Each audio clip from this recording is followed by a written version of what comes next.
بسم الله الرحمن الرحيم الحمد لله والصلاة والسلام على رسول الله وعلى آله وصحبه ومن تبعهم بإحسان إلى يوم الدين أما بعد السلام عليكم ورحمة الله وبركاته ɗan uwanmu na kasan Nijar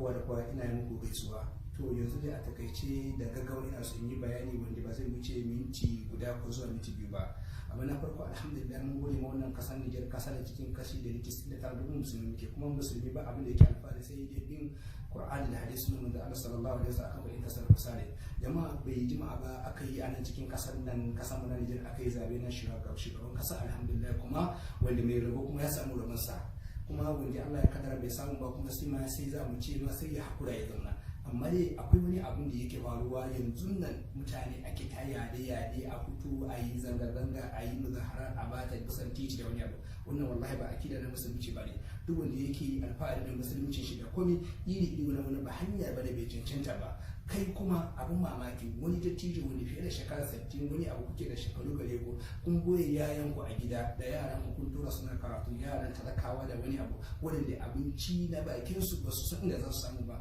ko karatu ba su yi ko shana'a ba su da sai ku sa su kusa hanyar su tayi su je su tara su bata titi kuma gobe kana gani mata da wani abu yan meri da suna ta shan wahala suna ta shara akan titi na jama'a dan annabi kuka samu akan wanga abin fitina bai da amfani babu kakab inda aka yi zanga-zanga wani abu suka ci nasara babu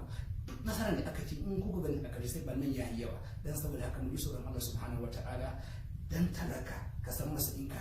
duk wanda yake cewa ka fito ya kamata shi in shi bai da imani bai da tausayi shi ya fito mai shekara 60 da wani abu kana da yara kana da jikoki dan me kai baka fitowa dan me yaran ka ba su fitowa sai yaran talakawa a dauka a fito su je su yi banna yayan ka suna karatu ko kasan turai ko cikin wannan karatu ekon masu tsada kun biya yaran talaka yana cikin bukka ya mutu ya je ya yi banna abinci bai san ba inda yake samu sai ka tare fitina za ka ce shi wanga shi zai kawo ka fasan kujera sai daga nan kuma inna lillahi wa inna ilaihi raji'un bai cancanta ba jama'a in Nijar kun manta ne muna da iyaka daya guda 7 cikin iyaka 7 mafi yawa iyakan da muke cikin fitina suke ga kasan Libi ga halin da ake ciki ni ya kawo irin wannan zanga-zanga me suka faru ina suka kai labari ga kasan kuma na Mali ga halin da suke ciki kowa ya sani kullum kashe jama'a ko manta ne wai yayan ku yanda suke yanzu haka suna ta shan wahala sojoji suna cikin daji suna ta kokuwa da irin abubuwa da rashin zaman lafiya amma duk da haka mutane ba ku iya fara uzuri ba ku hada kanku dan kasan a samu zaman lafiya mu ci gaba sai dai ta da fitina ka doko wani salula whatsapp ka danna kana cin turai kana cin wani america ko wani kasa kana a kowane kasa ka kone kanka mana